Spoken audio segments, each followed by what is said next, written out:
ನನ್ನ ಹತ್ರ ಬೇಡ ಬಾಸ್. ನಿಂಗೆ ಆಟ ಅಷ್ಟೇ ಗೊತ್ತು, ಆದರೆ ನನಗೆ ನಿನ್ನ ನವರಂಗಿ ಆಟ ಎಲ್ಲ ಗೊತ್ತು. ಹುಷಾರು. ಬಿದ್ಗಿದ್ಯಾ ಜೋಪಾನ. ಇದು ಪಕ್ಕ ಓಟಿ ಇಲ್ಲ ಚಾಯ್ಸ್ ಪ್ರಭಾವ ಗುರು. ಇಲ್ಲಾಂದ್ರೆ ಈ ವಯಸ್ಸಲ್ಲಿ ಬಿದ್ರು ಮೋಟರ್ ಮೇಲೆ ನೆಮ್ಮದಿಯಾಗಿ ಹೋಗ್ಬೇಕು ಅನ್ಕೊಂಡಿರ್ತಾರೆ ಎಲ್ರು. ನಂಗೆ ಯಾಕೋ ಡೌಟು ಗುರು, ಇದ್ಯಾವ್ದೋ ಹೊಸ ಬೋರ್ವೆಲ್ ಮೇಲೆ ಕಣ್ಣಾಕಿರ್ಬೇಕು ಈ ಅಜ್ಜಿ. ಮೋಟರ್ ಬಿಡೋ ಅಣ್ಣ ಆಗಲ್ಲ ಅಂದಿರ್ಬೇಕು. ಅದಕ್ಕೆ ಬ್ಯಾಕಲ್ ಬೆಂಕಿ ಇಟ್ಕೊಂಡು ರೀಲ್ಸ್ ಅಲ್ಲಿ ಹೇಳ್ತಾವಳೆ ಈ ಕಾಗೆ ಮುತ್ಕಿ. ಸೂಪರ್ ಆಗಿ ಹೇಳ್ದೆ. ಯಾರಾದ್ರೂ ನಮ್ನು ಪಟಾಯಿಸ್ಕೊಳ್ಳಿ, ನಾವೇನ್ ಟೆರರಿಸ್ಟಾ? ಕರೆಂಟ್ ಜೊತೆಗೆ ಕಬಡ್ಡಿ ಆಡೋ ಕದೆ ಮನು ಬೇಕು.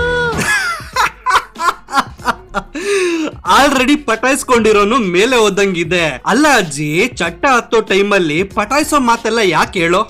ಸತ್ಯ ಅವಳು ಕೈಯಾಗಿರ್ಕಣೆ ಆ ಡ್ರಿಂಕ್ಸ್ ತರ